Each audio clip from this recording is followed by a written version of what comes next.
नमस्कार दोस्तों, आज बेहद महत्वपूर्ण मुद्दे पर चर्चा करेंगे कि भारत में जो लोकतंत्र है वो मजबूत हो रहा है या कमजोर हो रहा है। सबसे पहले बात करेंगे 1950 में जाएंगे और देखेंगे कि जब संविधान लागू हुआ उसके बाद से लगभग देखें तो निरंतर चुनाव हुए, स्वतंत्र न्यायपालिका की स्थापना की गई और कह सकते हैं कि सार्वभौमिक वयस्क मताधिकारों के माध्यम से लोकतंत्र की दिशा में हमने कदम बढ़ाए और शांतिपूर्ण सत्ता परिवर्तन भी होते हमने देखे भारत में। तो हम कह सकते हैं कि लोकतंत्र की दिशा में हमने अपने सुनहरे कदम रखे। लेकिन प्रश्न यहाँ उपस्थित होता है आप सबके सामने कि केवल चुनाव का मतलब लोकतंत्र होता है कि चुनाव हो जाए, शांतिपूर्ण सत्ता परिवर्तन हो जाए, ये लोकतंत्र है। लोकतंत्र केवल राजनीति का विषय नहीं है, यह प्रश्न नहीं है। लोकतंत्र उस राज्य का प्रश्न है, उस समाज का प्रश्न है, यहाँ तक कि उस परिवार का भी, एक परिवार इकाई का भी प्रश्न है। क्या परिवार में भी लोकतंत्र होता है?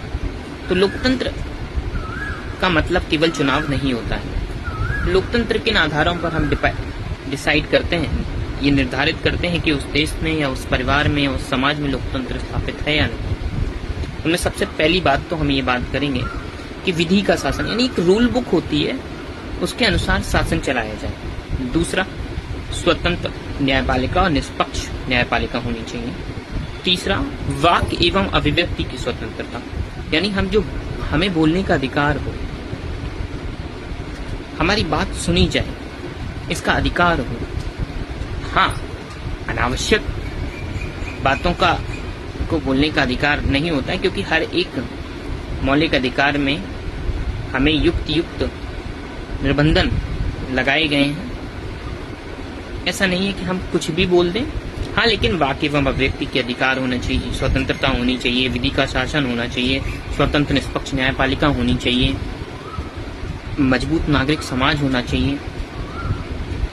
ये सब जब मौजूद होंगे किसी राज्य में, किसी देश में या किसी परिवार में, किसी समाज में, तो आप कह सकते हैं कि लोकतंत्र है। लेकिन मुझे ऐसा लगता है कि इन सबसे बड़ी शर्त यदि ये मौजूद है तो उस देश में या उस परिवार में या समाज में लोकतंत्र मौजूद है, और वो है सीमित शासन। इन सब का उत्तर ही इस लाइन में छुपा हुआ है, सीमित शासन।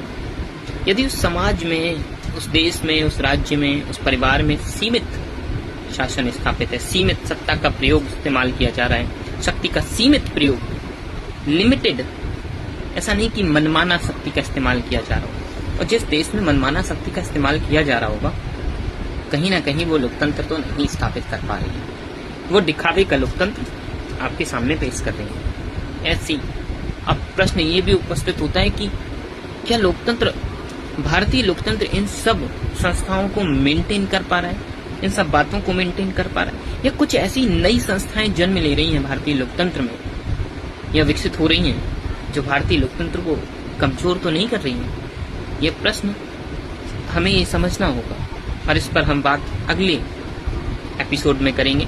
धन्यवाद।